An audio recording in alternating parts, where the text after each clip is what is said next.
Welcome to Module 2, Designing with Accessible Colors.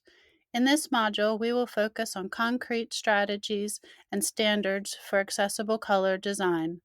By the end of this module, you'll be able to apply best practices for designing with inclusive colors. For an overview of our learning objectives, activities, and assessments for this module, make sure you check out the table attached to this post.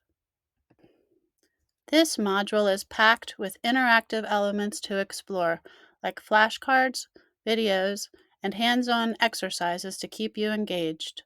By participating actively, you'll gain skills that you can use right away in your designs. For example, you'll explore some interactive flashcards to see examples of accessible and inaccessible contrast ratios. And in this activity, you'll reflect on non-text elements from your work or a website and suggest changes to improve accessibility with contrast, clarity, or additional cues.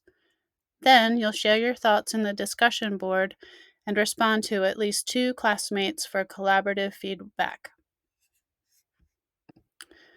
To solidify your understanding of the material, you'll complete a short, interactive self-assessment on key standards.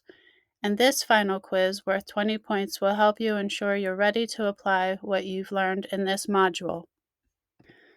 Don't forget to check the resources section of the module, where you can download this handy checklist to help you implement these standards in your designs.